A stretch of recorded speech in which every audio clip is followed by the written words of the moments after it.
O capítulo 7 de Atos está dedicado a Estevão, um dos 7 que fazia grandes prodígios e sinais entre o povo, Atos 6:8. Ao ler o testemunho de Estevão diante do concílio, percebemos que sua atitude em relação ao templo não é muito positiva, como está em Atos 7, 47 e 48. O concílio, composto principalmente por judeus anti-helenistas, nega-se a escutá-lo e o apedreja. Isso contrasta com o modo que o mesmo concílio havia tratado Pedro e João, que foram postos em liberdade depois de serem açoitados, como está em Atos 5:40. Além disso, é notável o fato de que, quando eclodiu a perseguição e os cristãos foram obrigados a fugir de Jerusalém, os apóstolos puderam permanecer na Cidade Santa. E quando Saulo sai em direção a Damasco para perseguir os cristãos que encontraram refúgio nessa cidade, os apóstolos ainda estavam em Jerusalém. E pelo que parece, Saulo não se preocupou com isto. Tudo isso nos leva a concluir que os membros do concílio e o sumo sacerdote se preocupavam mais pelos cristãos gregos do que pelos hebreus. Como dissemos anteriormente, tanto uns como os outros eram de origem judaica, e não havia dúvidas de que os membros do concílio viam no cristianismo uma heresia que era necessário combater.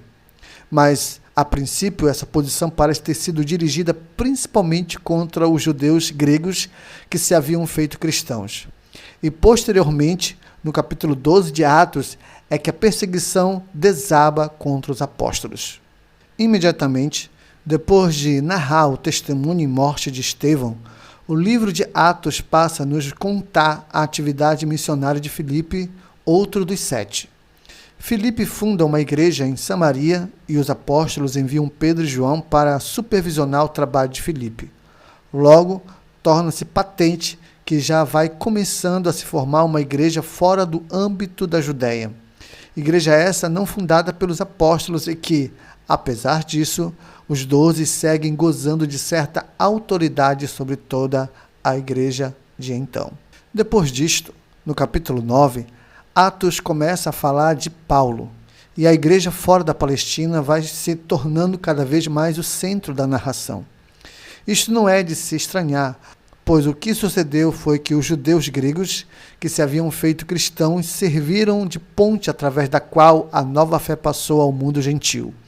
E logo a igreja contou com mais membros entre os gentios que entre os judeus.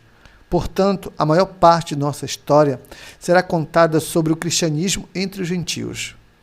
Mas, apesar disso, não podemos nos esquecer daquela primeira igreja, da qual chega até nós apenas em pequenos traços limitados, mas que tem grande importância para a história do cristianismo.